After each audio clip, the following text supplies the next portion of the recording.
Halo. Ayo, Mak. Mulai, Mak. Mulai, Mak. Lanjut, Mak. Sopir kita berangkat. Ayo. Berangkat. Bu Dia Sapitri aja dong. Enggak mau, aku nggak bisa. Udah itu udah pas banget Bu Ina. Udah itu Bu Ina. Yang cowok, yang ini Pak Isra. Udah Bu Ina aja, udah pas. Nolak, Mbak Ina. Kak Ina nggak boleh nolak. Nggak boleh nolak. Ya, yuk lanjut. Apa ya ini? Apa ya? Tentang apa? Lupa. Nah, apa ya? Apa sih? Tolong di ini. Tolong ininya di chat apa sih? Nggak siap ini. Di chat. Mana? Di chat itu di chat. Nggak bisa senang. Mbak Luli.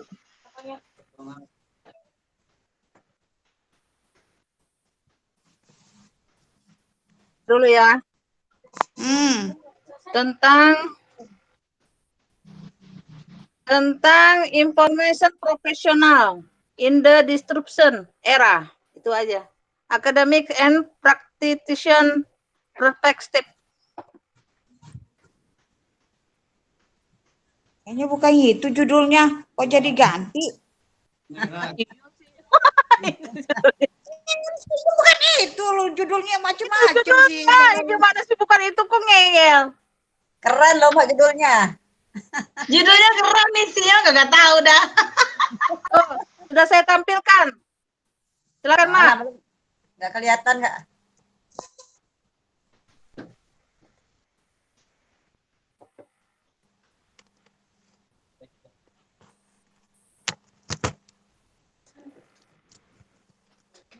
Assalamualaikum warahmatullahi wabarakatuh.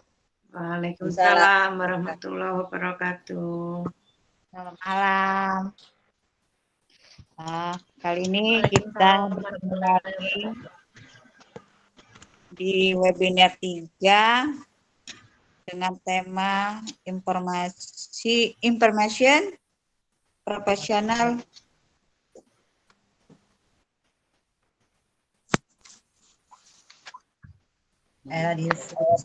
information professional in the disruptive era, academic and practitioner perspective, yang akan dibawakan oleh Ibu Dr. Lili Sudraweni. Wah, jangan belum dokter. Amin. Ada kandidat dokter. Kandidat dokter. Amin ya, semoga lancar. Belum. Masih jauh. Sekarang lagi mahasiswa dokter ya, kedokteran UIN. Kurikulum PT-nya gimana nih? Belum ada ya. Jadi pelayanan Padang ini teman dekat, teman bercanda, dan sekarang sudah dokter. Kurikulum PT-nya nggak ada ya? Makin bagus. Sudah langsung aja ya untuk internasional. Ini hasil artikel yang telah pada seminar internasional PAH ICC LAS 2018 yang telah terbit. Ini merupakan artikel dan penelitian ya, Wen. Sepertinya ya. Dan artikel ini sudah. Aku nggak dengerin apa-apa ya Allah. Nanti itu Ibu Weni dipersilakan untuk presentasinya. Tidak lama-lama ya Bu Weni ya, 15 menit ya cukup ya. Udah itu kita diskusi dan dilanjutkan ini diskusi aja ya. Silakan Bu Weni. Bahasa Indonesia aja Maya. Ya udah aku bahasa Lampung.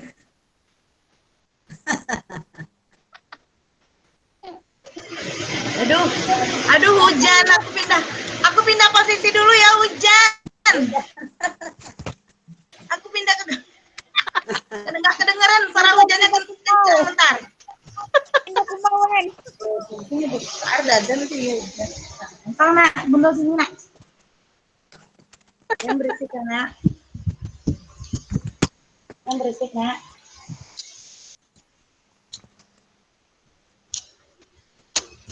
Ya.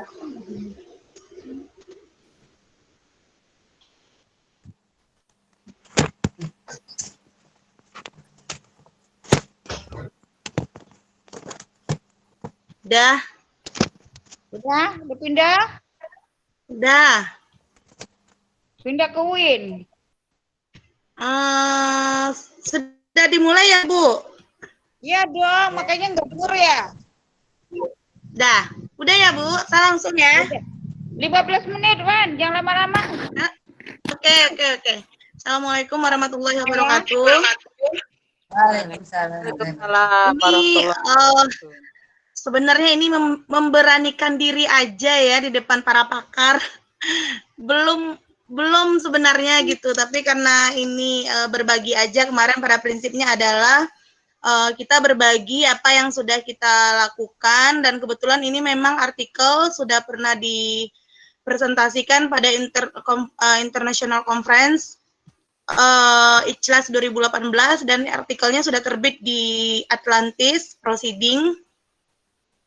Jadi saya cuma berbagi aja. Jadi kalau seandainya dibahas lebih lanjut, mungkin kita akan kembalikan kepada pakar-pakarnya, yaitu Yu Alin, Bu Nurmalina, Bu Ina, Bu Dia, dan selanjutnya. Saya cuma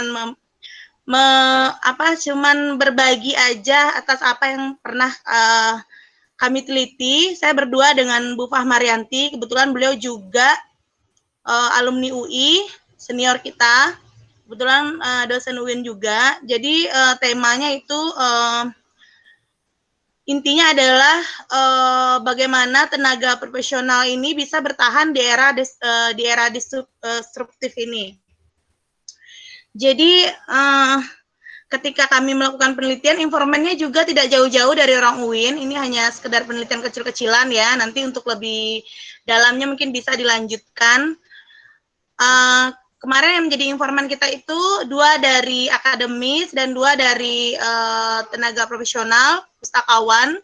Yang dari akademis kemarin yang diwawancara itu dosen Prodi IP, dan dari pustakawan salah satunya Mbak Loli dan Pak Azwar. Jadi itu informan kami kemarin ya.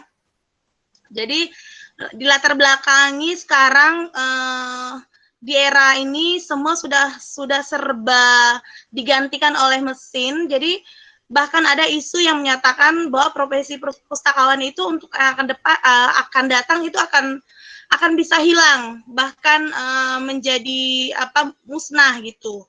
Tapi setelah dikaji, itu yang musnah itu adalah apabila tenaga pustakawannya yang tidak mau, yang stuck di sini aja, misalnya dia udah nyaman dengan kondisi saat ini tanpa mau menambah skill dan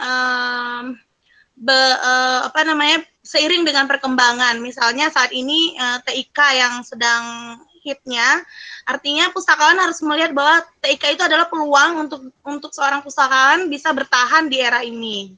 Seperti itu. Nah, yang kami wawancara waktu itu adalah dosen akademis, dosen Prodi IP, akademisi itu. Jadi nanti bagaimana akademisi itu mencetak calon-calon pustakawan yang bisa bersaing di era disrupsi ini. Sementara pustakawan, bagaimana pustakawan bisa meningkatkan kompetensinya di bahwa sekarang itu pustakawan tidak hanya di belakang layar, tapi pustakawan itu lebih saat ini adalah dia pustakawan itu lebih kepada berinteraksi dengan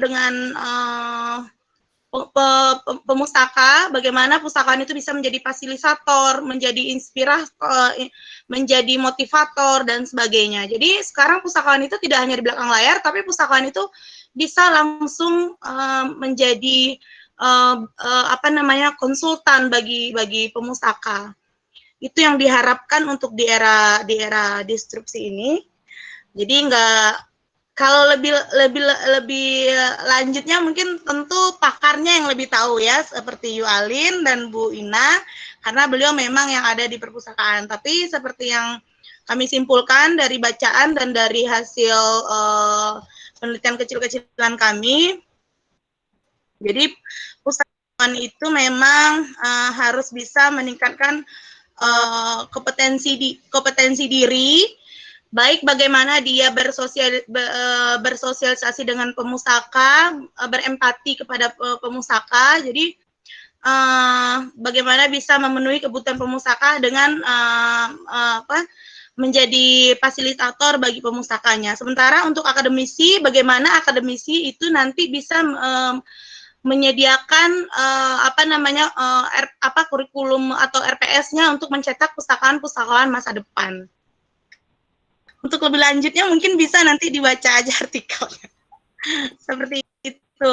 Jadi kesimpulannya memang pustakawan itu harus wajib untuk bisa berubah supaya dia bisa survive, untuk bisa bertahan. Jadi tidak ada lagi istilah bahwa pustakawan itu bahwa tenaga pustakawan itu adalah profesi yang akan hilang. Tapi kalau dia bisa mengikuti perkembangan, bahkan dia itu adalah profesi yang menjadi profesi masa depan untuk selanjutnya, seperti itu. Mungkin itu aja dari saya. Untuk lebih lanjutnya nanti bisa dibuka link yang sudah disediakan di PowerPoint-nya. Itu yang sudah artikel lengkapnya. Saya kembalikan lagi kepada moderator, Ibu Ina. Bisa dibahas bersama-sama, tapi kalau dibahas ke saya nggak berani ya. Kita bahas aja bersama dengan pakarnya. Terima kasih. Assalamualaikum warahmatullahi wabarakatuh. Terima kasih. Pokoknya dikasih 15 lebih cepat ya. Selanjutnya, kalau ini menarik ya. Aku tadi habis rapat bahwa rapat D3 Unila itu bahwa D3 Unila itu kemarin ke depan Ibu ya. Unila itu kan D3. Dia Sapitri itu kan berkembang, katanya ke S1 itu ada dua, satu akademis, satu terapan. Yang terapan itu yang emang jadi terapan. Yang itu nanti dijajangkan gitu. Nah, yang D3 Unila ini rencananya ke S1 terapan. Jadi dalam terapi bermain teknologi. Tapi menarik juga ini yang diteliti Weni ini, menarik sekali. Dan tapi Wen, coba. Iya Bu, suaranya kurang. Suaranya di sini kurang jelas nih Bu. Ya Bu, lanjut Bu. Wen, coba Bu. Pengalaman kamu masuk ke itu dong. Kenapa?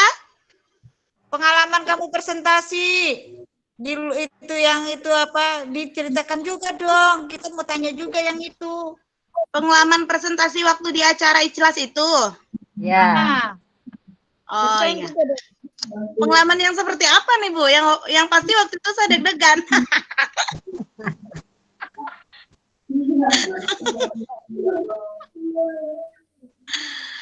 Jadi waktu itu kami presentasi berdua dengan penulis pertama, Bu Fahma Rianti. Jadi saya cuman kebagian sedikit aja karena waktu itu waktunya juga dibatasi sekitar 15 menit ya Mbak Loli.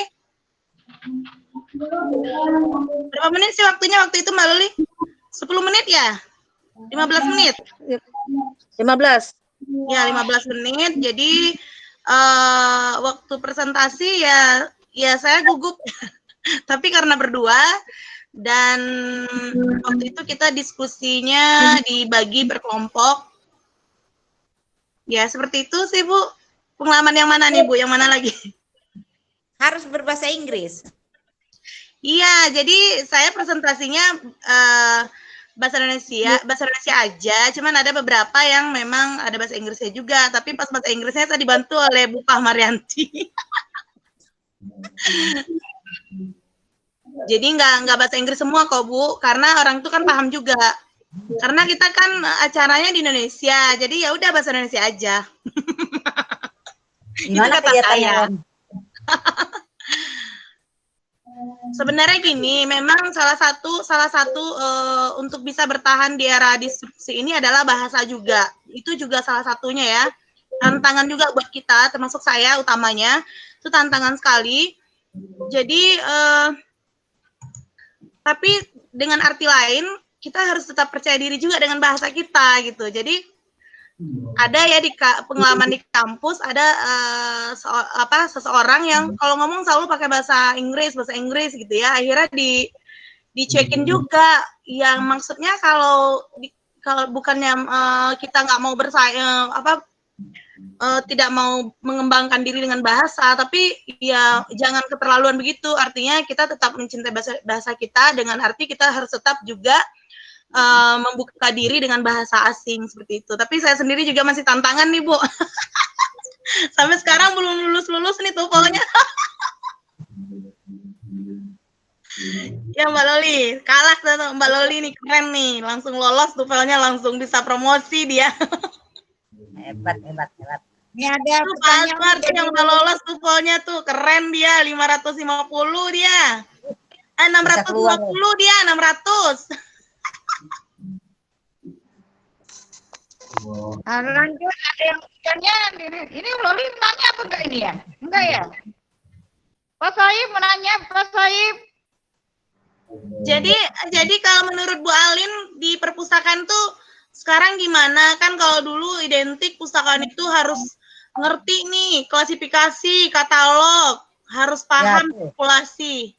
Nah, sekarang kan itu sudah berubah Bu ya. Gimana menurut Ibu? Oke, aku tanggapi ya. Assalamualaikum warahmatullahi wabarakatuh. Kedengeran nggak suaraku ya? Kedengeran. Oh ya, hebat nih, ini sudah bisa spesialisasi ke seminar internasional ya. Wah, itu luar biasa. Ya, ini tantangan pustakawan ya kalau kita rasakan di era sekarang, apalagi di era COVID ini, waduh ini memang luar biasa.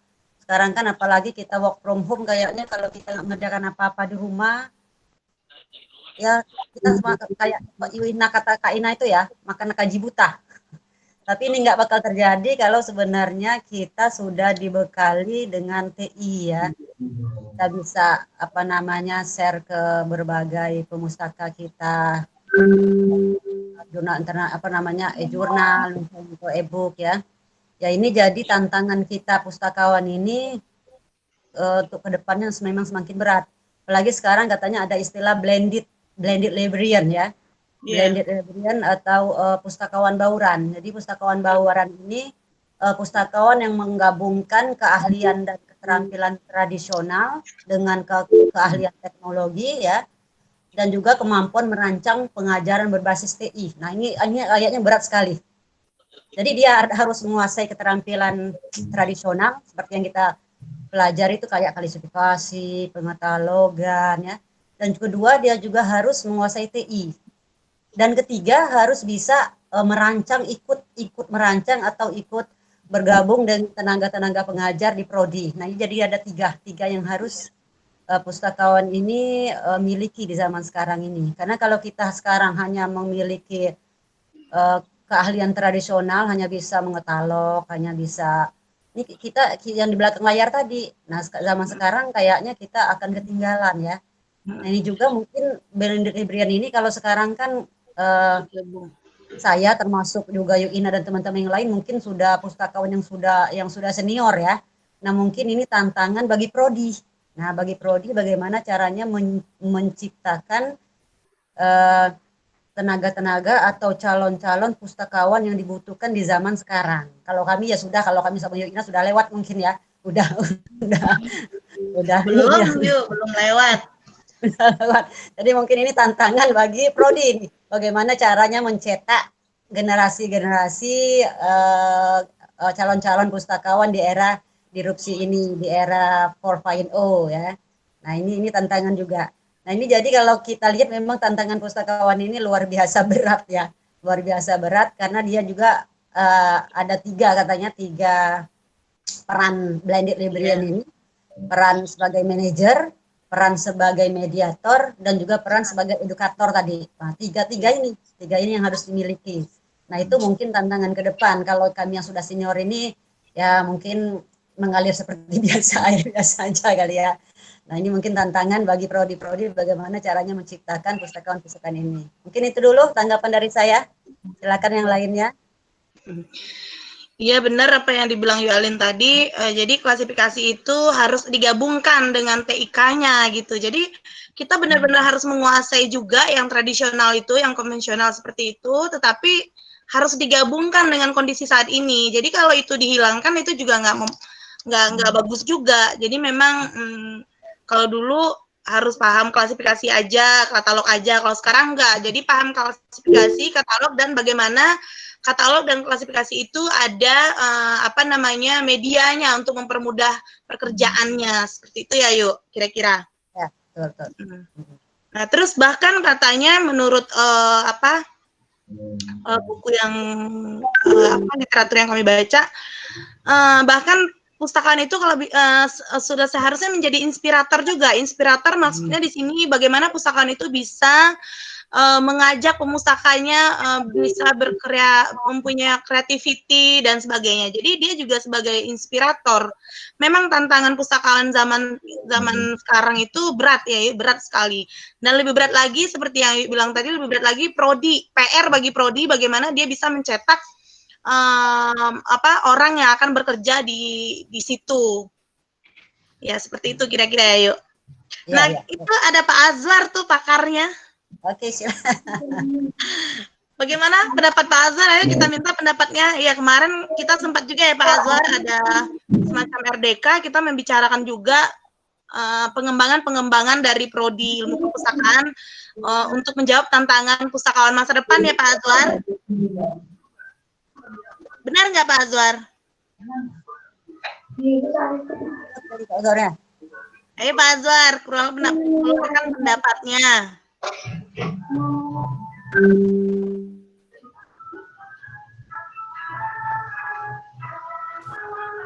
Azwar? Bisa dengar nggak suara saya? Dengar sekali. Bisa dengar nggak? Dengar. Komentar saya ya. Sukses buat narasumber hari ini. Informannya Pak Azwar. Ya, selamat ya. Sukses.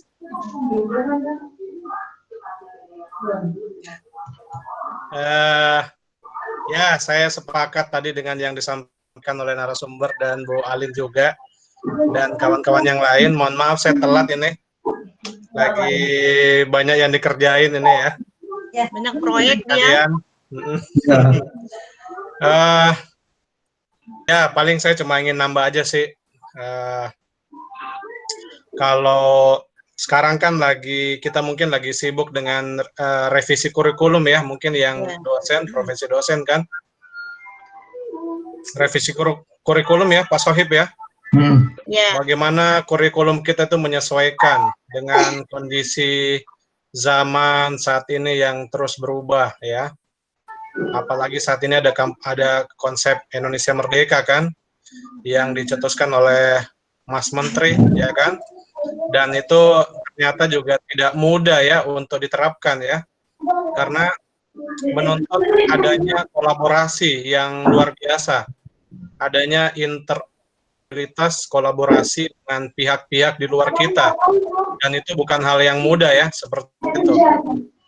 Sebagai contoh gini ya, sebagai contoh, bagaimana misalnya mahasiswa itu di samping kuliah di kampus kita misalnya, tapi untuk beberapa mata kuliah itu mereka bisa ambil di tempat kampus lain, misalnya seperti itu. Itu sebetulnya jadi tantangan berat ya buat kita, baik mahasiswa kita maupun mahasiswa luar yang mau datang ke kampus kita. Ya, infrastruktur, kebijakan, kerjasama, egosentris, itu semuanya banyak yang menuntut hal-hal yang sangat sulit mungkin bagi kita yang belum terbiasa dengan itu ya. Tapi saya kira itu jadi tantangan ya. Yang penting adalah semangat mau berubah, kemudian semangat mau belajar, itu yang penting. Karena sebagai contoh gini, kita mungkin waktu kuliah dulu, ya kan, mungkin yang kita hadapi, apa yang kita dapatkan saat kuliah itu kan jauh berbeda ketika kita sudah lulus kan, ya sudah jauh berbeda. Apa yang kita dapatkan dulu, apa yang kemudian kita lakukan sekarang, hadapi sekarang itu jauh berbeda. Yang penting adalah semangat kita mau terus belajar, mengupdate diri, ya, selalu menerima, selalu mendengar, selalu menyimak di sekitar kita, lingkungan kita, kondisi kita, ya, dan update berita dan sebagainya. Itu yang kemudian kita mungkin sering dengar dengan istilah kemampuan literasi informasi seperti itu. Jadi kemampuan untuk terus belajar seperti itu. Oke, itu aja sih mungkin tambahan dari saya. Mudah-mudahan ada sedikit manfaat dari diskusi kita hari ini. Terima kasih. Silakan yang lain. Sekali lagi sukses buat narasumber hari ini ya, luar biasa. Terima kasih informasinya.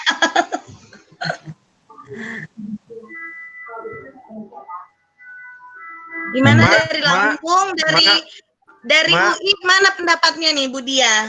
Mak Ina. Bagaimana prodi Bu Ina, di ilmu perpustakaan di UI menghadapi tantangan saat ini Bu Dia untuk dalam rangka perubahan kurikulum itu Bu Dia?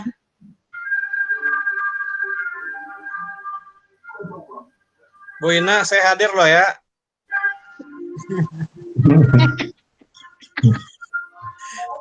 Saya hadir dan ikut ngomong loh ya. Catat itu. Ya, kita dengarkan pendapat Bu Dia dulu tentang yang tadi diulas sama Pak Azwar. Silakan Bu Dia. Ya, silakan Bu Dia. Waduh, ini saya sebenarnya jadi nol lagi terus terang ini karena jujur bahwa di saya ini karena saya jadi beberapa tahun yang lalu itu kan sudah ada pemisahan di prodi itu antara arsip dengan perpus. Jadi kalau ditanya soal bagaimana tantangan atau bagaimana prodi perpus untuk kemudian menghadapi perubahan ini, memang saya sendiri jadi tidak update atau kurang update karena terus terang tanggung jawab saya itu sudah semenjak 4 tahun terakhir ini difokuskan hanya di arsip.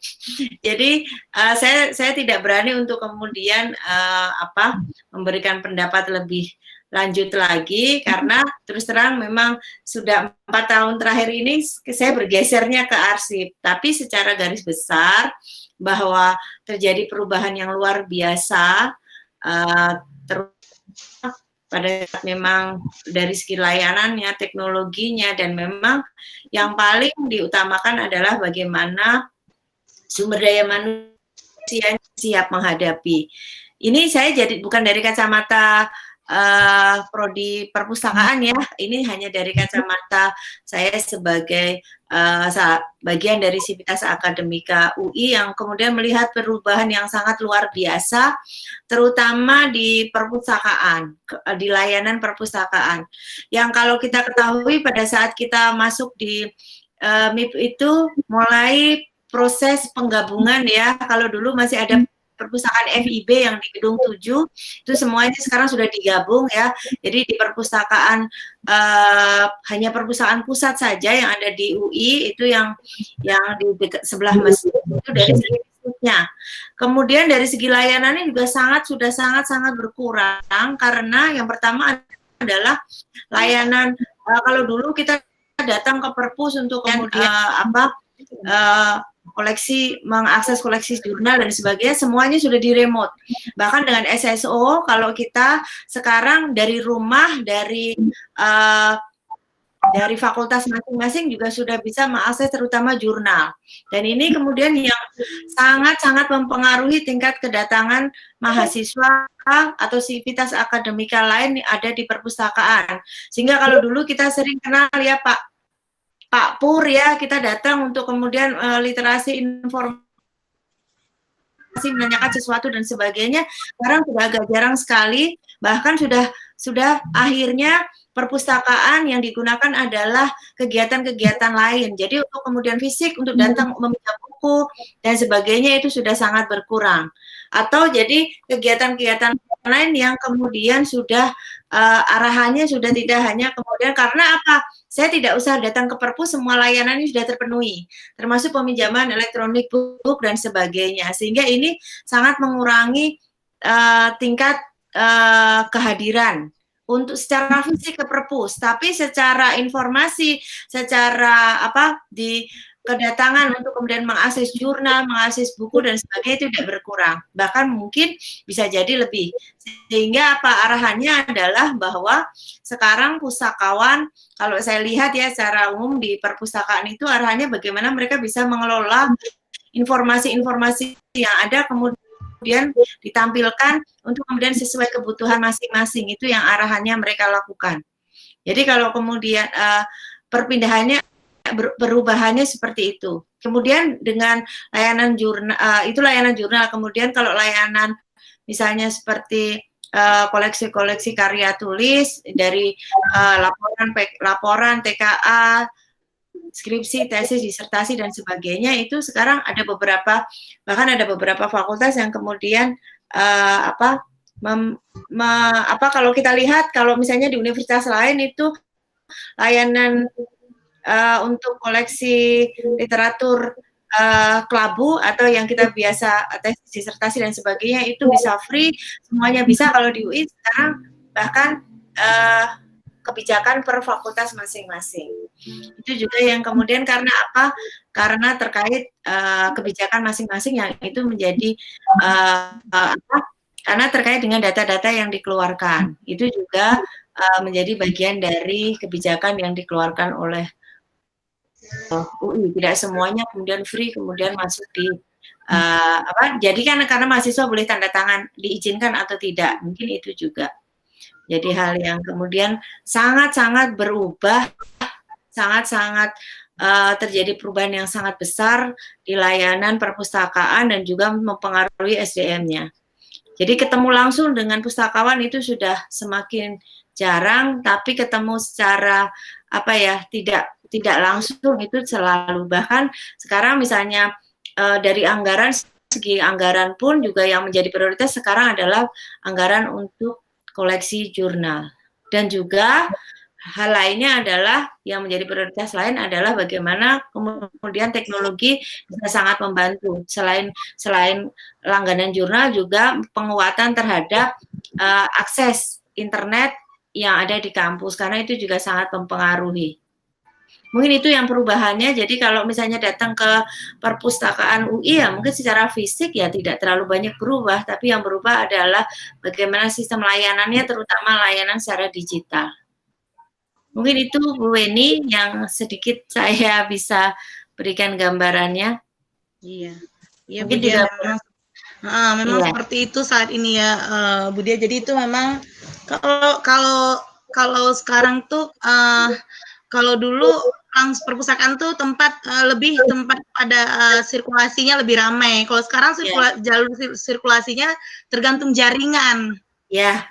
Ya, tergantung jaringan. Nah, sekarang di perpustakaan itu yang lebih banyak, bahkan kalau menurut saya ya, dari kacamata saya nih, kebetulan saya pengampu mata kuliah sarana dan prasarana perpustakaan dan tata ruang. Nah, bahkan sekarang perpustakaan itu untuk menarik pengunjung itu salah satunya hal yang penting harus dilakukan adalah dengan melengkapi sarana dan prasarana dan tata ruang dan mendesain tata ruangnya itu bukan untuk mencari perpustakaan, datang ke perpustakaan bukan untuk mencari koleksi, karena kalau hanya sekedar searching koleksi dan lain-lainnya itu mereka bisa dari rumah langsung asalkan punya jaringan dan kuota ya.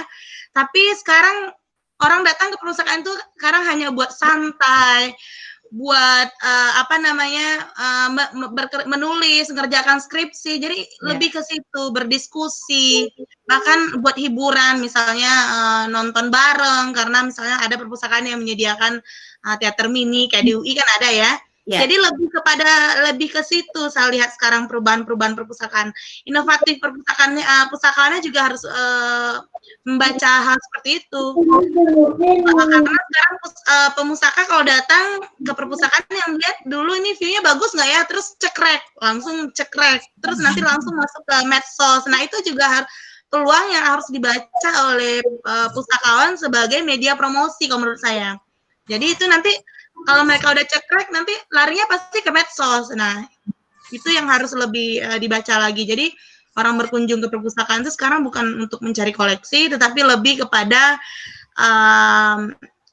penikmat fasilitasnya, fasilitas di luar koleksi kalau menurut saya. Nah, itu kalau di desain interior itu sangat berpengaruh. Sekarang perpustakaan itu sangat berpengaruh sekali kalau menurut saya. Bagaimana kita kembalikan ke Semarang? Mbak Ana, bagaimana Semarang? Pendapatnya, Pak Sohib? Ini Mbak Ana nih muncul nih akhirnya.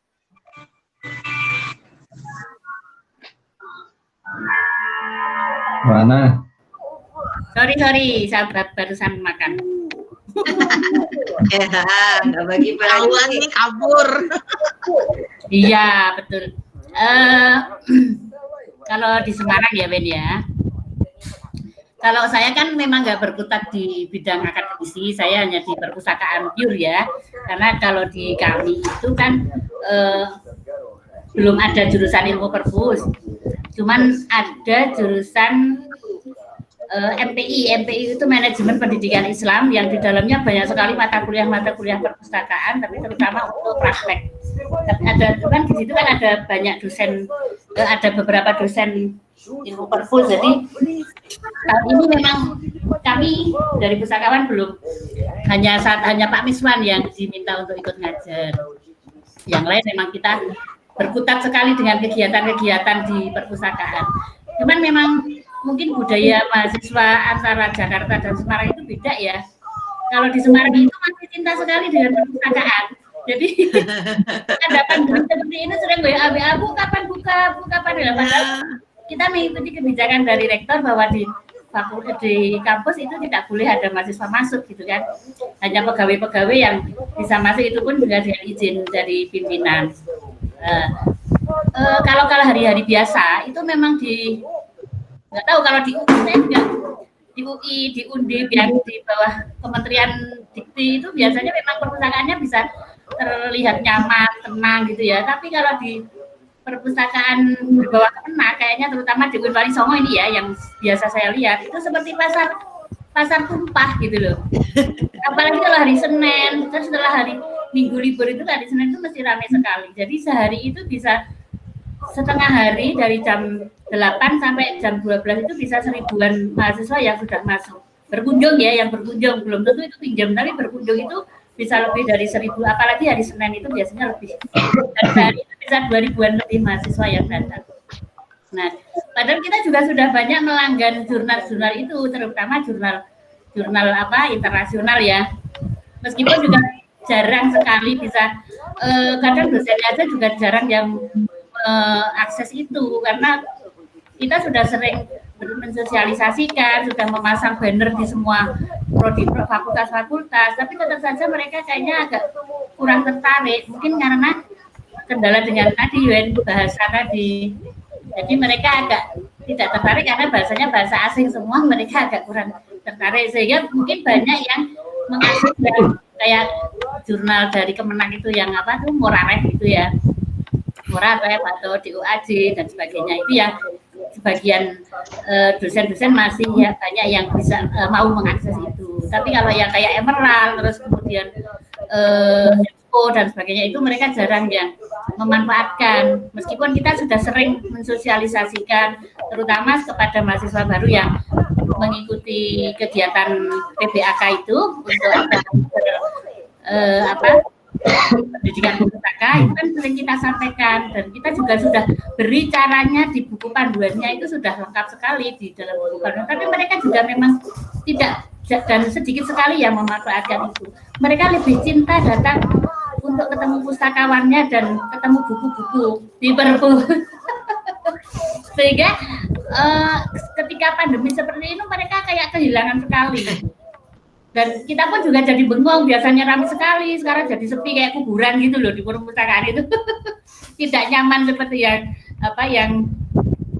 seperti biasanya waktu ramai. Jadi kita juga sama-sama rindu sebenarnya antara mahasiswa juga dengan pustakawan dengan mahasiswanya. Tapi untuk pustakawan juga sudah mulai dari kegiatan-kegiatan di luar kegiatan yang tradisional tadi ya, yang seperti klasifikasi, terus katalogisasi dan sebagainya. Kita memang sudah mengarah ke IT tadi. Jadi sudah banyak yang, karena di kami itu memang tenaga yang dari perpus itu hanya berlima, jadi yang lainnya itu memang pure tendik, itu yang pegawai tenaga kontrak ya, itu semuanya rata-rata ya SMA, kemudian di luar pendidikan perpustakaan. Jadi ya memang agak kaget sih ketika ada pandemi seperti itu. Mereka agak kurang mantap ketika dia tidak datang ke perpustakaan langsung gitu loh.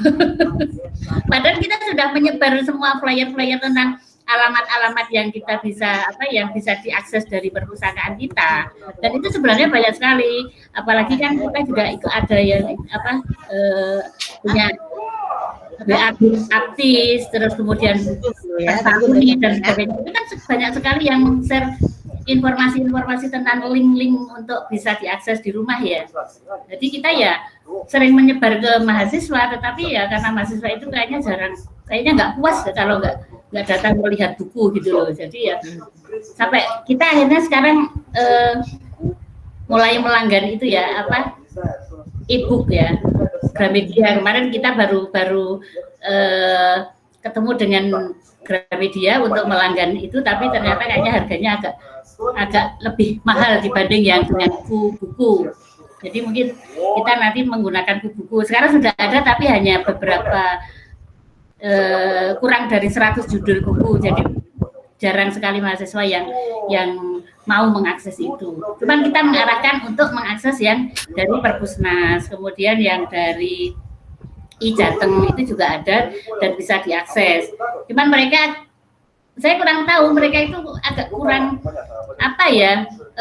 untuk pencarian informasinya itu mereka kayak senangnya ya instan gitu loh, nggak mau gimana kalau ini nggak bisa nanti caranya bagaimana, itu nggak mau searching gitu loh di Google atau tanya teman-teman yang lain yang biasa memanfaatkan dengan itu.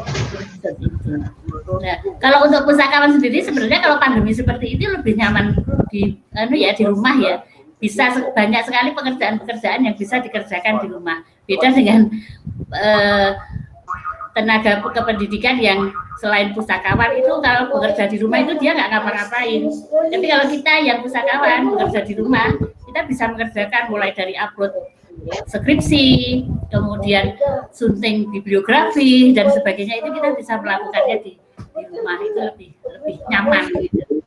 Kita juga bisa membuat tulisan-tulisan untuk dipublish tapi hanya untuk lokal di perpustakaan kita sendiri, itu juga bisa kita kerjakan dulu. Itu dulu ya Wen ya. Ya mana. Luar biasa ya, ternyata memang situasi itu tidak bisa disamakan, kondisinya memang tidak bisa disamakan, beda di setiap situasinya berbeda di setiap ininya. Tapi memang secara garis besar memang sudah mulai banyak perubahan-perubahan. Tapi memang ternyata di beberapa perpustakaan memang belum masih banyak pemustaka itu memang lebih cenderung maunya yang nyata deh gitu kan, seperti yang diceritakan Mbak Ana tadi.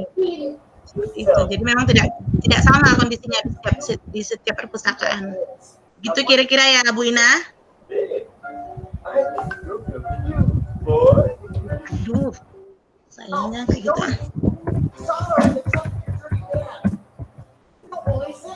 Ya, moderator, kita kembalikan kepada moderator nih.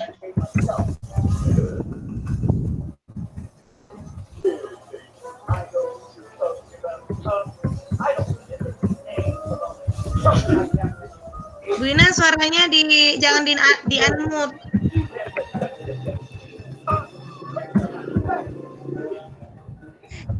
Pak Sohibnya belum itu tuh bicara sekali.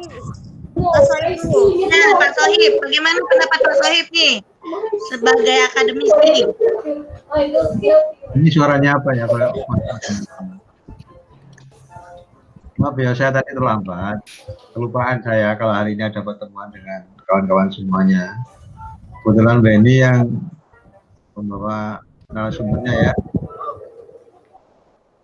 Kalau di tempat saya, terus terang aja ya, saya sudah beberapa tahun ini tidak berkecimpung di perpustakaan karena saya mengelak ada jam tambahan gitu ya, tugas di perpustakaan atau tugas di fakultas, tapi saya tolak dengan karena sudah banyak sekali ya. Jadi Bu Ana tadi bilang katanya saja Bu, pekerjaan apa?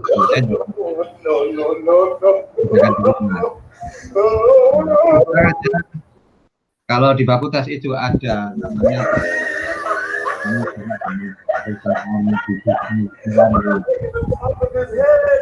yang lalu itu minta semua yang dari perpustakaan sama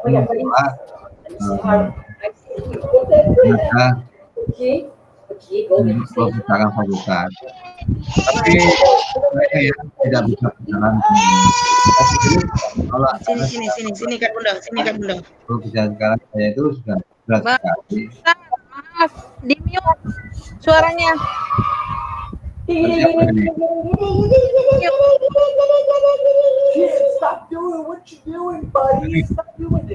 ya, mana kali ya? Sudah. Mbak Ana suaranya di mute. Mbak Ana.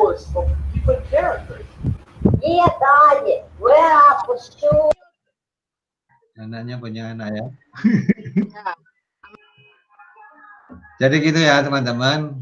Terang saja saya sudah tidak berkecimpung lagi di perpustakaan karena saya menganggap bahwa tugas seorang dosen sudah berat sekali ya.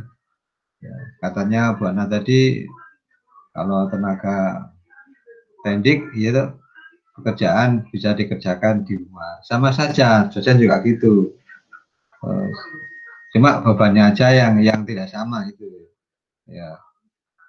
Terus juga di perpustakaan fakultas ya, di perpustakaan fakultas ada juga perpustakaan yang sama dengan perpustakaan di UI itu ya, perpustakaan fakultas itu ya, maunya itu diberikan pada teman-teman yang berbasis dari perpustakaan ya. Tapi kayaknya itu sudah dikeluarkan SK-nya, tapi teman-teman kalian menolak semuanya gitu. Tidak tahu, saya sendiri juga menolak gitu ya. Gitu aja, mungkin saya enggak begitu banyak berkecimpung saya di perpustakaan. Jadi Mbak Ana mengatakan bahwa saya kerja di perpustakaan, rencana kan dulu Mbak Ana kan mau berkunjung ke perpustakaan ya. Saya bisa menguruskan surat-suratnya, tapi terus terang aja saya tidak pernah berkecimpung lagi terhadap perpustakaan. Ibaratnya misalnya kalau dulu kaki kanan di fakultas, kaki kiri di perpustakaan, ya, berat sekali. Kalau sekarang kalau gitu tidak efektif sekali. Bagaimana mungkin bisa tenaga saya, pikiran saya ada di perpustakaan, di fakultas ya. Sementara tenaga yang lainnya diminta di perpustakaan. Oleh karena itu saya pikir lebih baik salah satu aja deh, konsentrasi di perpustakaan. Kalau hanya di fakultas, saya milih di fakultas ya. Tapi ada beberapa teman yang yang waktunya itu sebagian di perpustakaan, sebagian di fakultas. Seperti ada tugas tambahan gitu ya. Nah, mereka juga dapat tunjangan dari remunerasi masuk situ. Nah, ya gitu.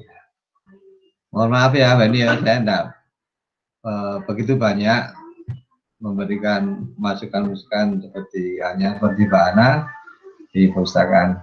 Tapi terus terang aja ya, di perpustakaan UM itu pengunjungnya itu satu hari itu kalau biasa ya, kalau tidak baca rimun ini ya, dari apa baca COVID ini ya, itu pengunjungnya 1.500, rata-rata 1.500 ya, pengunjung. Entah itu apa mereka memang minat baca yang tinggi atau bagaimana, tapi kenyataannya seperti itu.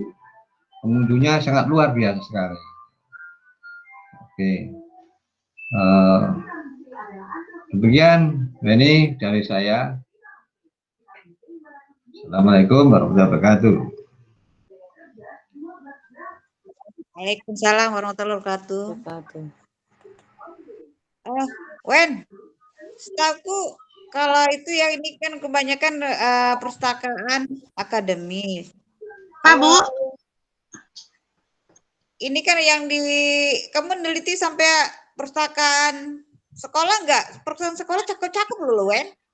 Kalau ini ya kemarin kan tadi di situ disebutkan bahwa yang ini penelitiannya kecil-kecilan aja di lingkungan UIN. Jadi kemarin yang kita jadikan informan itu ada 4, 2 dari akademisi, 2 dari pustakawan. Nah, kebetulan pustakawannya memang ada di grup ini. Mbak Loli dan Pak Azwar kebetulan. Nah, jadi belum sampai ke perpustakaan sekolah, dan yang tadi kan dari awal saya udah bilang kalau sebenarnya ini bagus untuk dilanjutkan penelitiannya ke misalnya kita masuk ke perpustakaan sekolah, bahwa perpustakaan sekolah swasta tuh sekarang keren-keren. Nah, saya kan kebetulan memang mampu mata kuliah sarana dan prasarana serta di tata ruang perpustakaan. Ketika saya menurunkan anak-anak mahasiswa itu ke lapangan, mereka selalu mendapatkan foto-foto, gambar-gambar perpustakaan sekolah yang luar biasa sekali menurut saya gitu ya. Jadi sebenarnya yang berubah duluan itu malah perpustakaan sekolah. Nah, banyak juga sih perpustakaan perguruan tinggi yang berubah ya, seperti misalnya perpustakaan perguruan tinggi UI kan emang dari dulu udah berubah juga. Terus Telkom, itu perpustakaan Telkom tuh kecil loh, Bu. Semua udah rata-rata udah ke sana ya. Mereka 5 lantai, cuma 1 lantai untuk perpustakaan itu, bayangkan aja. Universitas Telkom yang segitu luasnya, perpustakaannya cuma 1 lantai. Kalau seandainya mahasiswanya datang semua itu bisa runtuh itu lantai 5 kan. Tapi kan mereka sekarang artinya mereka tidak menyediakan untuk mencari informasi itu, mereka tidak mengharuskan datang pemustakanya ke perpustakaan. Mereka sudah menyediakan open library gitu ya. Jadi mereka bisa akses di mana aja. Makanya mereka tidak perlu gedung yang besar, luas dan sebagainya. Mereka hanya memperkuat ininya aja, penyimpanan datanya. Seperti itu.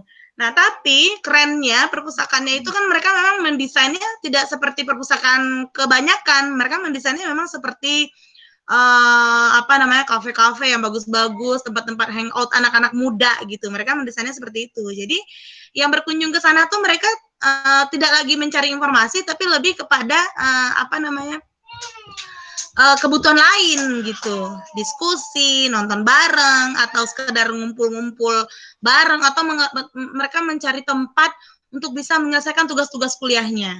Jadi lebih kepada tempat, bukan hanya untuk mencari informasi koleksi koleksi lagi, karena semua koleksi itu sekarang mereka bisa akses melalui jaringan tadi. Nah, tapi kondisi seperti itu memang tidak bisa disamakan ke semua perpustakaan, seperti tadi Mbak Ana dan juga Pak Sohib bercerita kan kondisi-kondisinya bahwa pemustaka mereka membludak, bahkan sehari bisa 1.500. Seperti Pak Sohib bilang kan. Nah, kalau seandainya Telkom yang besar begitu universitasnya, kalau logika kita mereka cuma punya perpustakaan kecil 1 lantai, itu kalau semuanya diarahkan ke perpustakaan kan itu nggak mungkin juga. Tapi mereka mensiasatinya dengan open library itu. Seperti itu, Bu Ina. menurut pendapat saya. Tapi nanti kita bisa melakukan penelitian lebih lanjut ya Bu Ina untuk perpustakaan sekolah. Gimana? Berkolaborasi kita. Ya, ini apa sekarang ini ada isu infopreneur katanya ya.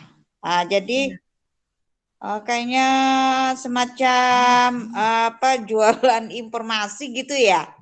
Iya, itu juga kemarin ada di itu kalau kita jualan informasi. Jualan informasi itu sebenarnya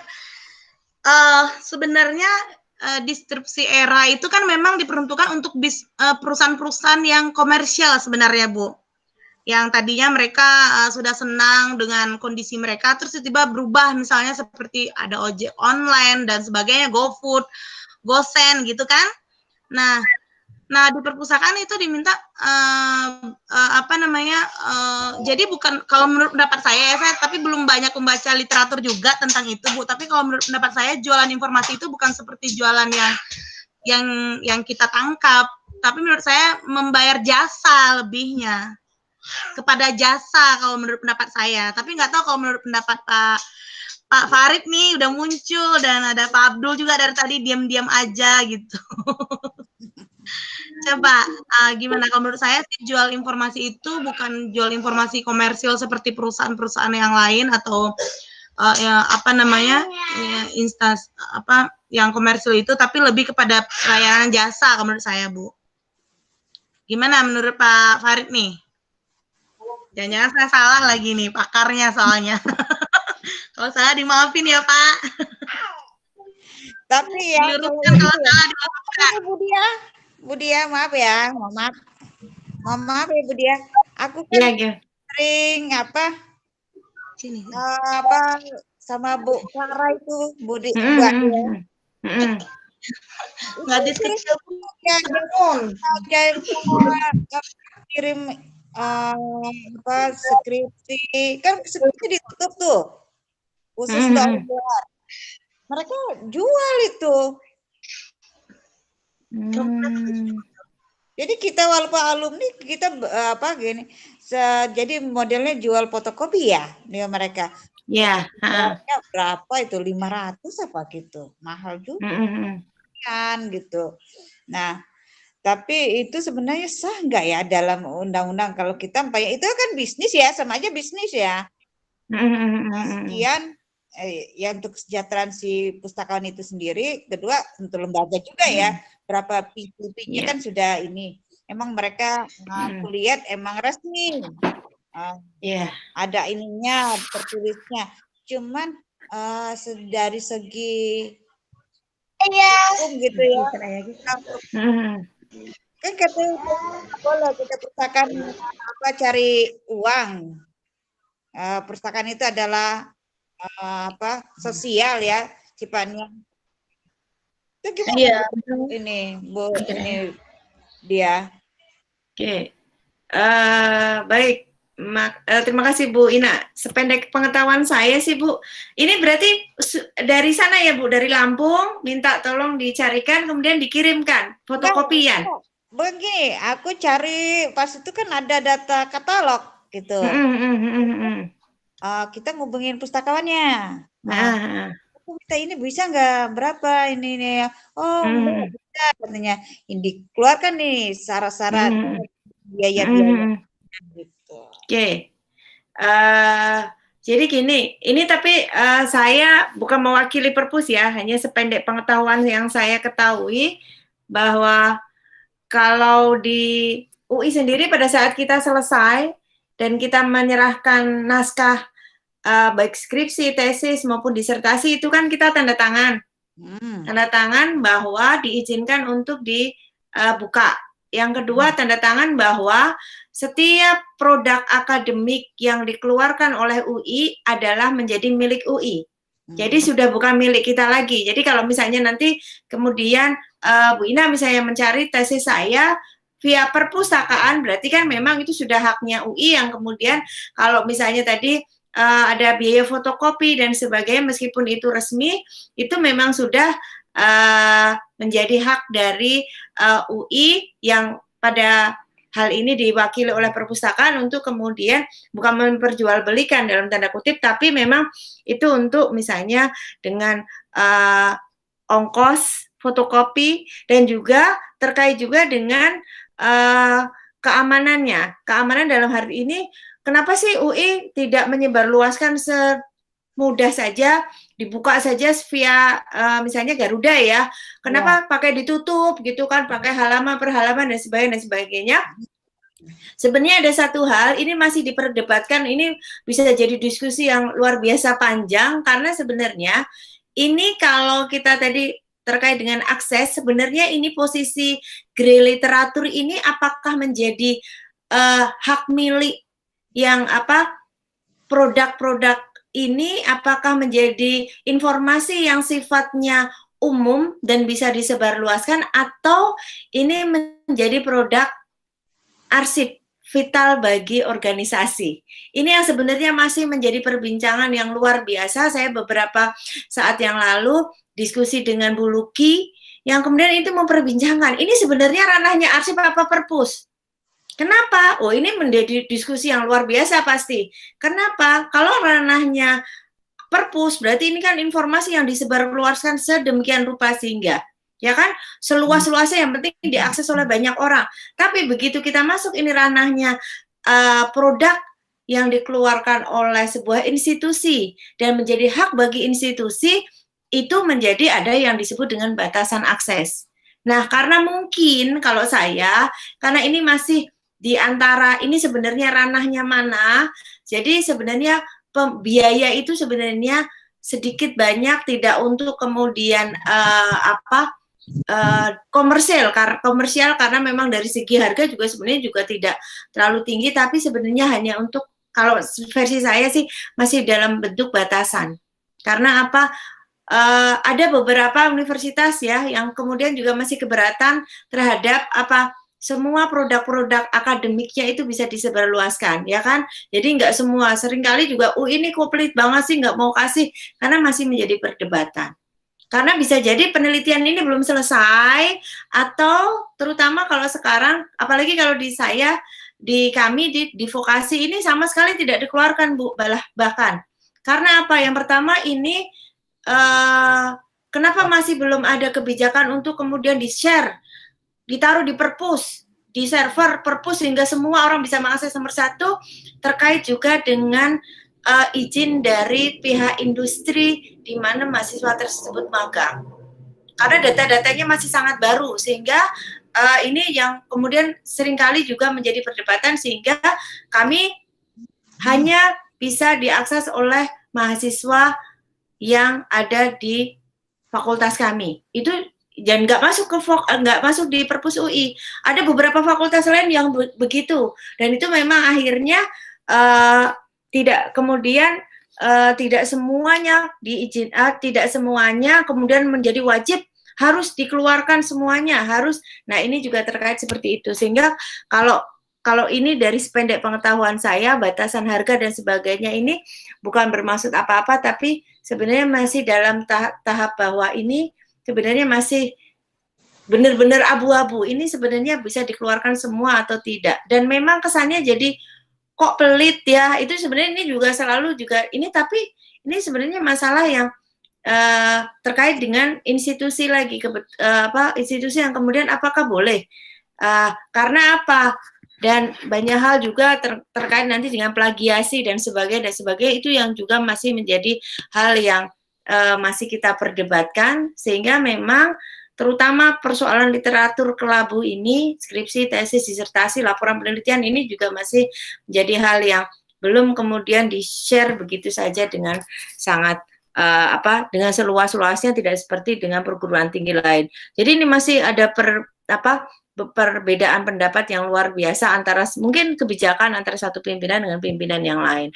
Ini pernah beberapa saat yang lalu kami diskusi dengan Bu Luki juga seperti itu. Jadi ini memang, jadi kita juga tidak bisa kemudian memaksa untuk kemudian ini harus bagaimana, ini harus apakah kita share semuanya ataukah masih kita ada batasan akses dan sebagainya. Tapi kalau di luar akhirnya jadi kesannya kok UI pelit ya. Nah, itu yang sebenarnya kita juga masih belum ada keputusan yang final, terutama untuk koleksi literatur kelabu ini. Mungkin ini menjadi pembahasan yang sangat menarik, nanti mungkin kita bisa diskusikan kembali dengan teman-teman yang lain ya.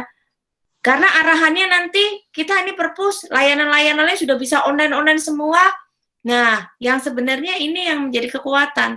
Layanan literatur ini yang produk-produk dari akademik ini yang kemudian bisa jadi menjadi kekuatan. Kalau tadi semuanya sudah bergeser, ini menjadi kekuatan yang jadi informasinya mungkin bisa dikemas kembali sehingga ini yang menjadi daya tarik yang luar biasa buat perpustakaan. Ini menjadi PR buat pustakawan bagaimana dia bisa mengelola informasi-informasi dari terutama produk-produk literatur kelabu yang selama ini, bahkan kalau beberapa hari yang lalu kita lihat universitas berantakan semua secara fisik, skripsinya nggak tahu taruh di gudang atau kemarin sampai diprotes, akhirnya minta maaf bahwa kok kesannya ini dibuang. Mungkin ini juga menjadi masalah-masalah buat teman-teman. Dan juga kalau di UI sekarang memang sudah tidak menerima lagi secara fisik, hanya dalam bentuk CD yang isinya sudah dipecah-pecah, dibagi-bagi, bahkan mereka upload sendiri. Tapi hak akses dan kemudian mengeluarkan itu masih menjadi menjadi haknya untuk perpus, kemudian kapan dia akan mengeluarkan dan sebagainya. Tapi kalau untuk ini semuanya sudah mahasiswa sendiri yang mengupload. Ini menjadi masalah luar biasa dan sebenarnya ini menjadi kekuatan bagi tiap perpustakaan, terutama perpustakaan akademik yang memang sebenarnya ini yang dikelola. Mungkin ini karena ini tadi ranah ini menjadi bagaimana kita memandang dokumen ini, apakah kita akan pandang ini menjadi dokumen yang siap untuk disebarluaskan ataukah ini menjadi dokumen yang harus dijaga aksesnya. Ini yang sebenarnya masih menjadi hal yang bukan diperdebatkan sih, perlu didiskusikan lebih mendalam lagi. Itu mungkin, iya. Itu gimana nih? Sudah malam ya sepertinya ya? Iya. Iya Bu Ina, satu nih agak mengganjal juga nih tadi Bu Ina, bagaimana dengan perluan sekolah Iya benar, tapi kalau dilihat-lihat ya Bu Ina, yang lebih berjaya itu perpustakaan sekolah swasta ya. Nah, iya. Itu bagaimana ya, padahal kalau negeri udah jelas gitu di undang-undang itu bahwa 5% dari BOP sekolah itu adalah dana untuk perpus. Seharusnya yang berjaya itu negeri, tapi bagaimana itu masih PR. PR siapa ya kira-kira itu? Karena bagian dari fasilitas, bagian yang dijualnya kan di perpus. Oh iya benar. Iya. Jadi kalau swasta dia menjadikan perpustakaan itu media promosinya. Iya, Mbak. Iya. Jadi perpustakaannya bagus. Nah itu karena menjadi media promosi bahwa dia memberikan fasilitas yang luar biasa kepada siswanya. Ya benar-benar. Begitu Bu Ina ternyata ya. Baik, kita kembalikan ke moderator ya. Tapi yang dari Banten belum ada komen nih. Jangan udah duluan tidur. Ya, itu aja Bu Ina. Ya, sedikit dong. Gimana boleh ini hostnya? Mbak Loli, gimana Mbak Loli? Gimana? Untuk penutupan ini kesimpulannya gimana, sebagai penutup gitu? Tekan suara yang dari Banten dulu nih, diam-diam aja, suaranya mahal bener. Siapa? Yang dari Banten tuh. Pak Farid. Kuotanya habis katanya. Ini aja kuotanya habis. Masa Pak Biro nggak bisa kuota? Pak Biro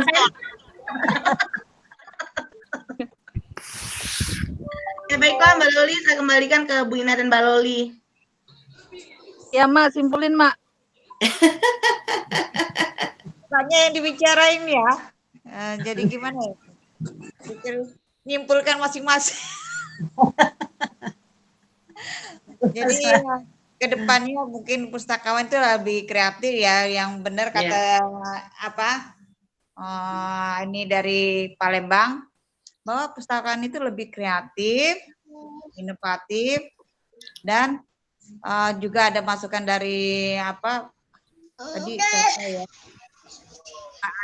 Pak Saibu Tohib, bahwa kita juga perpustakaan harus juga ikut aktif di akademi, yaitu meneliti, mengajar, tapi tidak meninggalkan sebagai tugas utamanya pustakawan.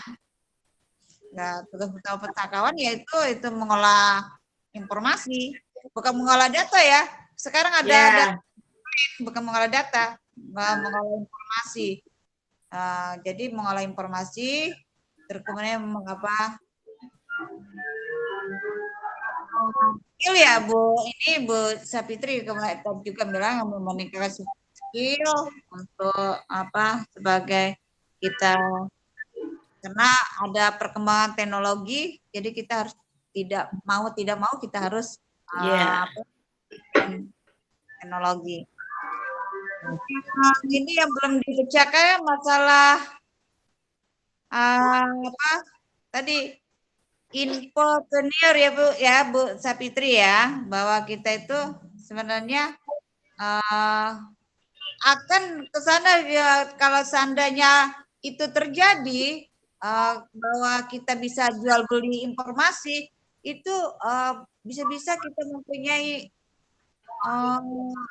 penjualan harga penelitian gitu, tidak gratis lagi. Jadi itu aku rasa itu bahaya bagi perkembangan ilmu pengetahuan lah, Mbak Bu ini Sapitri. Karena ini terasa juga yang jangan kan penelitian ya, jurnal ilmiah aja itu kalau sudah beli orang sudah rame. Ini yang penelitian itu, saya kira begitu ya. Jadi sebagai sebagai menara pemancar lain. Salah satu UI melakukan itu, barangkali ikut juga orang-orang melakukan itu semua. Bu Lali gimana ini untuk penutupan akhir? Bu Lili ada kata-kata? Ya, terima kasih teman-teman. Ini kita masih tetap berjalan ya program kita, diskusi kita.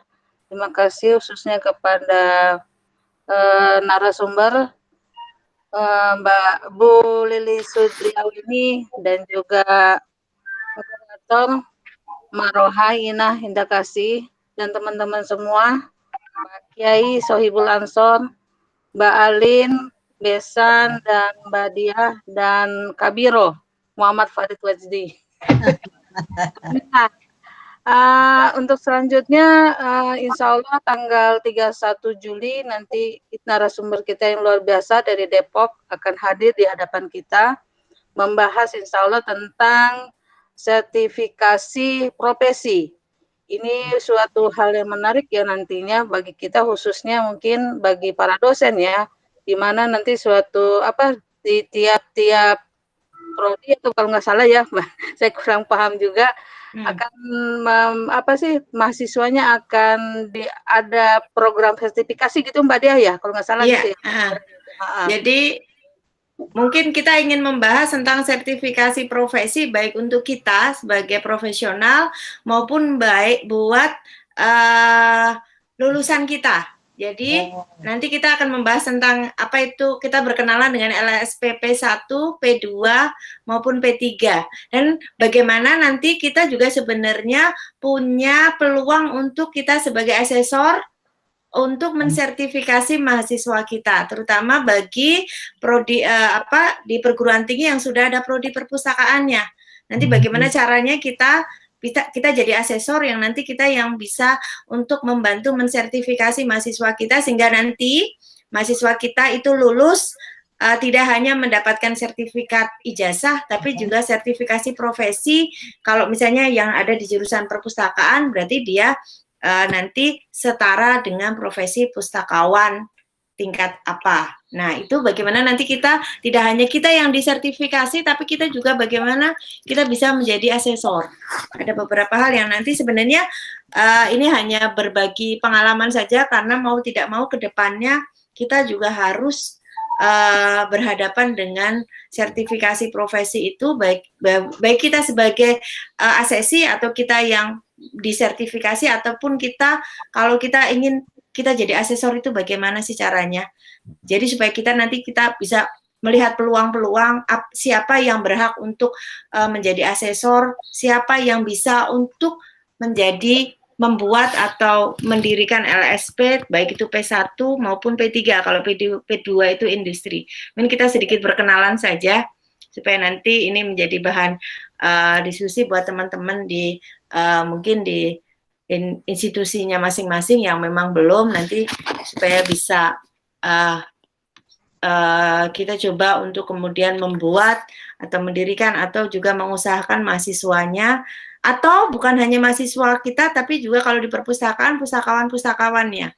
Kalau misalnya sertifikasi pustakawan agak berat, apakah nanti sertifikasi profesi yang mana yang lainnya yang mendekati itu, supaya kita juga tetap tersertifikasi kemampuan kita, tidak harus di pustakawan, misalnya untuk perkantoran atau untuk bagaimana sertifikasi profesi untuk profesi-profesi yang mendekati dengan profesi kita saat ini. Mungkin itu yang nanti bisa kita diskusikan 2 minggu lagi. Ya. Itu yang saya tawarkan sih. Iya. Makasih Mbak Dia. Mungkin nanti karena ini hal yang baru, mungkin bagi kita khususnya UIN kali ya. Kalau nggak salah kita juga belum LSM ya? LSP, ya, Lembaga Sertifikasi Profesi, ya. Mungkin nanti WNI bisa mengajak teman-teman prodi gitu ya, teman-teman dosen gitu ya, untuk mendengarkan hal ini. Walaupun kadang-kadang kita pernah dengar, tapi siapa tahu menjadi buah pengantar dan sebagainya. Iya. Karena banyak sekali, ya, boleh saya tambahkan nanti, karena kalau di Dikti atau mungkin juga di Kementerian Agama itu banyak sekali sekarang beasiswa untuk mahasiswa untuk diuji sertifikasi, dibayarin ujiannya. Nah itu kan sayang, sering kali nggak ada yang ngambil, sedikit sekali yang ngambil gitu loh. Jadi kalau misalnya di kami sudah ada, dapat lagi, karena apa? Mungkin dari perguruan tinggi lain nggak ngambil beasiswanya. Sementara itu kasih itu bisa sampai 500, bisa sampai 700 mahasiswa yang gratis dibayarin. Ya, dan nanti ijazahnya itu yang mengeluarkan BNSP. Ya, itu yang sebenarnya sayang sekali untuk dilewatkan. Mungkin nanti kita bisa diskusikan. Boleh ya saya bagi informasinya ke prodi ya, jadi nanti bisa aja teman-teman pada ingin mendengar sharing dari Bu Dia. Ya, kalau boleh silahkan. Kalau misalnya saya boleh kan Mbak Loli? Boleh. Yang punya hajat boleh katanya. Kita Kina udah mulai rewel nih. Udah mungkin sebelum kita tutup, mungkin nanti ada doa dari Pak Kiai. Kiai. Ya. Dulu sabar ya, Nak. Ya, Pak Ustadz. Ya. Ya, tutup, Pak. Tutup. Ya, Pak Kiai. Doa Pak, ya Pak. Kiai. Mari kita sama-sama berdoa. Kita berlindung kepada Allah dari ilmu yang tidak bermanfaat, dari hati yang tidak khusyuk, dan dari mata yang tidak bisa memakai mata, dan dari doa-doa yang tidak pernah didengar, dan dari amal-amal yang tidak diterima oleh Allah SWT. Ila hadratil Mustafa Muhammad Rasulullah sallallahu alaihi wasallam. Al-Fatihah. Alhamdulillah, bismillahirrahmanirrahim. Ya kana budu ya kana sa'in masyaallah sebagai saudara yang adalah bukan A'udzubillahi minasyaitonir rajim. Bismillahirrahmanirrahim. Hamdan yuafi lima yukafi majidah. Ya Rabbana lakal hamdu kama yanbaghi jalali wajhika wa sultanik. Allahumma sholli ala sayyidina Muhammad wa sayyidina Muhammad. Allahumma arzuqni rahman nabiyina wa khidra musalli walhami malikati biqarafin birahmati ya arhamar rahimin. Allahumma tahlana khudul arifin wa makaru wa khairul makirin. La ilaha illa anta subhanaka inni kuntu minadz dzalimin. Wa nunazzilu minal Qur'an wa huwa shifaa'un wa rahmatul lil mu'minin wa yashfi sudur qaumin mu'minin wa shifaa'un lima fi sudur.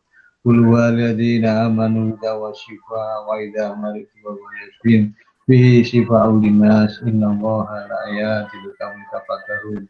Ya Latif ya Latif ya Latif Allah Latif. Ya Latifan bi khalqi ya aliman bi khalqi ya khabiran bi khalqi utubina ya Latif ya alim ya khabir. Ya Latif lam yazal utubina fi manazal. Innak latiful lam tazal utubina wal muslimin. La ilaha illallah Muhammad Rasulullah fi kulli lamhatin wa nafasin azama wa syi'arin hasbi rabbi jalallah ma fi qalbi illallah al-hadis illallah la ilaha illallah la ilaha illallah la ilaha illallah Muhammad Rasulullah alaihi salatu ya limasiri mina la taksibi sidrana wa afinna fu'ana wa fu'ana khaisubina. Allahumma ya Allah, aku berlindung padamu ya Allah, dari ilmu yang tidak bermanfaat ya Allah, dari hati yang tidak khusyuk ya Allah, dari mata yang tidak bisa mengeluarkan air mata ya Allah, dan dari doa-doa yang tidak pernah Engkau dengar ya Allah, dan dari amal-amal yang tidak bisa Engkau terima ya Allah. Rabbana dzalamna anfusana wa illam taghfir lana wa tarhamna lanakunanna minal khasirin. Rabbana atina fid dunya hasanah wa fil akhirati hasanah wa qina adzabannar. Wa sallallahu ala sayyidina Muhammadin wa ala alihi wa sahbihi wa barik wa sallim. Walhamdulillahi rabbil alamin. Al-Fatihah.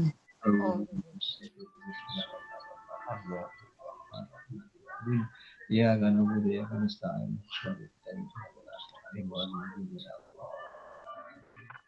Ya, sampai jumpa lagi. Assalamualaikum. Tunggu, foto dulu. Dibuka, klik ya. Yang cantik. Madep kamera. Mbak Dia. Yo. Mbak Dia. Ya, ya. Weni, nggak ada Weni. Weni lagi sibuk ya. 1, cheese, 2, 3. Mbak Alin kurang. Mbak Alin. Kurang apa? Nah, gitu dong dah. Tangannya awas. Nah, gitu. 1, 2, 3. Ya, terima kasih teman-teman. Sampai jumpa. Oke, sampai ketemu. Ya, sampai ketemu. Yo, selamat istirahat. Assalamualaikum. Warahmatullahi wabarakatuh. Barit. Ya. Apa?